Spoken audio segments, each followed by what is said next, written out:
Good hump day, ladies and gentlemen of the Arizona pan fishing community, and also all the other ultralight communities on and on. So, yesterday I went to the Big Five off of Rural and Southern after work, and to my somewhat surprise, they had a spinning reel in there, and apparently they've been slowly phasing out of fishing stuff, which I think is hilarious considering they call themselves Big Five Sporting Goods. Well, sporting goods includes fishing. Not smart, Big Five. You're playing the game like Dick's Sporting Goods. You're gonna lose. So I go to the one near my house off of Arizona Avenue and Warner, and they have, lo and behold, an Okuma Aria 1000A. Now, the last Aria that I had was a 20, which was a 500 size, very small reel, and I have done a review on that, so you can look that up on my channel. And I go into detail about how I actually modify it, which I don't really think I'm going to do on this one, except for one thing with the drag stack. Other than that, I think I'm good to go on that. And I may not even do that. The drag is pretty smooth on that reel. But there's an important factor on the 1000A. The main shaft to the spool fit is very tight for a sub $20 reel. It's got a little bit of play, but it's very minimal. It has a roller bearing in the bail, which means that, guess what? It doesn't drag. It clicks. It flips. It's a great bail.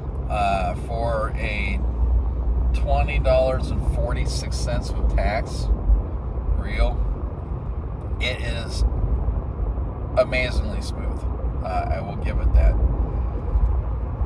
The handle is very solid. It's a quick made handle, so I've got to kind of shave the handle itself at the edges because they just heat press the plastic pieces together when they put it on the metal shaft. So it's just something that's fairly common with very inexpensive production processes with plastic. That's not a big deal. It takes like 10 seconds. But it's a great reel. The other thing that I'm really impressed with is that despite having a fairly shallow spool, the spool is fairly long for a 1000 size. And it's kind of deceptive if you look at it. And it says that it's rated for 140 yards of 4-pound and 280 yards of 2-pound. It took 260 of mine before I got a little bit uncomfortable about where it was sitting, because when you use a spinning reel, you know that if you spool it high enough, it'll unwrap line very easily and it can get wind knots. Unless you're using something consistently that is heavy enough to drag the line out and keep the line straight. Well, I toss all the way down to 1/100th of an ounce jig heads. So I kept it a little conservative and still got 260 yards. So I'm not going to have any trouble casting with this. With the long spool, it'll come off even easier. It'll cast even further. I will not have any issues with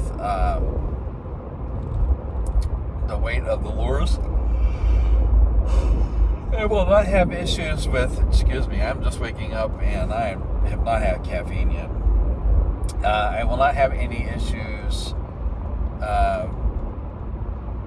with most of the stuff line associated. I might even have a better time with the wear and tear that happens on 2-pound line very easily, because it is 2-pound line. So I'm going to give it time to see how it goes. I've already got it tied up in the back of the car.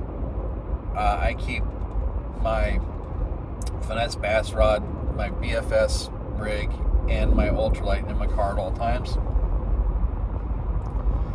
And if it comes to a point where I can go fishing after work, I'll get home, I'll grab one of the bags because I've got them sorted by what I do, and I'll get out and I'll go. Today is a fairly overcast day. It is a slight bit raining, and if it stays this way all day, I might be inclined, possibly. I took Friday off for a 4-day weekend. Saturday, I'm planning on doing some type of fishing, but I don't know about Friday. It's possible. I probably won't go today, but I'm going to get this thing on the water. I deep cleaned my ultralight as well. Cleaned all the guides really good because they're press-in guides, so there's a little ridge and it kind of collects pond muck on all the guides. So I plastic brush scrubbed the hell out of them all. Soft soap wiped down my cork handle, and it's ready to go. It's pristine and clean. Let's see how it goes.